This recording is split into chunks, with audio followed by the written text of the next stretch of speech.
Welcome back, guys. Now let's see the fourth question of the weekly contest.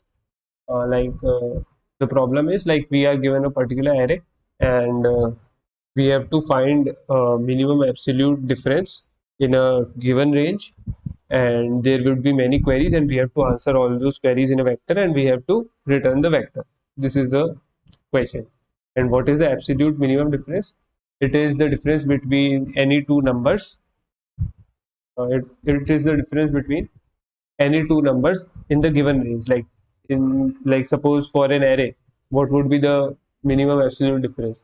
Or the array range would be 0 to n. So we would check all the elements and the minimum value of ai minus aj, where ij is any index between 0 to n. So yeah, it would be the minimum value of mod of ai minus aj. It would be minimum absolute difference. So, and also here one catchy thing is that AI should not equal to AJ. This thing we have to keep in mind. Okay, so if all the elements are equal in the array, then we have to return -1. So this is the question, and we have to answer all the queries for range.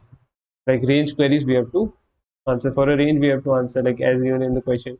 So yeah, now let's see the approach. So yeah, the approach is first thing we have to note is like the constraints we have to see very carefully. Like the constraints are that the numbers are less than equal to 100. So yeah, that's a very good thing that we have. So what we can do is we can create a prefix array. What we can do is we can create a prefix array. Prefix array like uh, till ith index how much, till ith index uh, how much of the ith how much ones are there, twos are there. Similarly, up to 100. So we would create a 2D matrix, like you can say prefix of n, n cross 100, 101. Okay, so because index. So yeah, and the prefix of ij would denote this. Prefix ij would denote this, like that till ith index how much j has come, how much number of j has come. We will count this.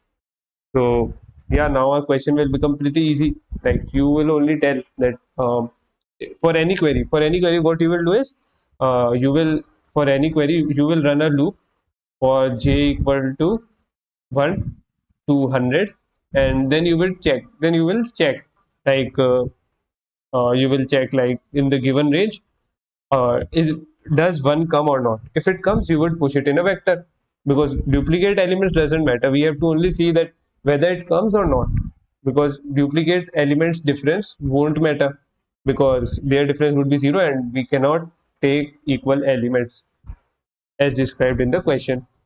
So yeah, so we would check that for j equal to 1, we would check that in the given range prefix of r, like the queries L comma R.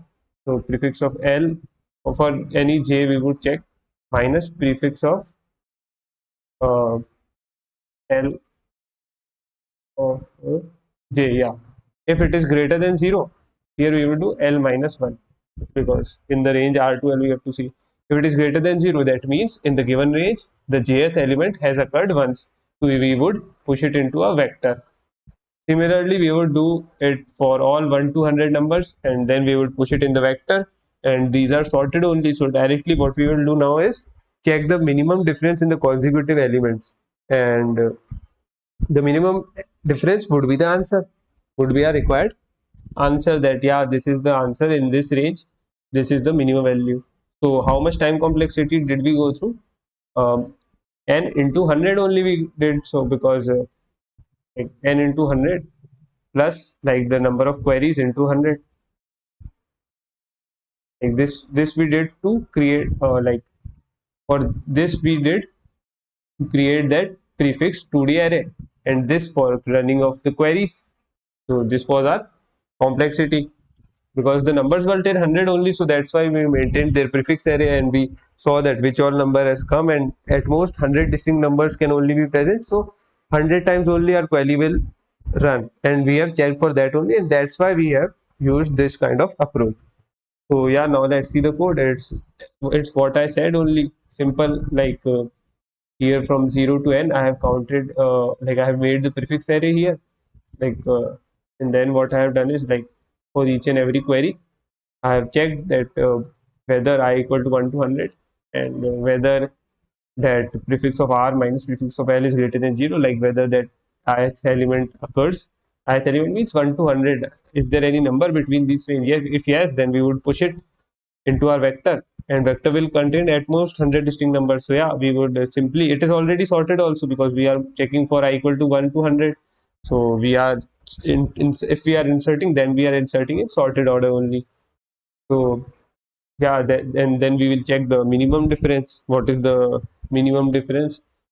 Where we would check the value, and then what we would do is, like, if minimum already if pre-assigned minimum is existing, that means all elements were equal, and our answer is -1. Else our answer is the minimum value of the difference of the elements that we took in our vector. So that's it, guys. Thank you very much.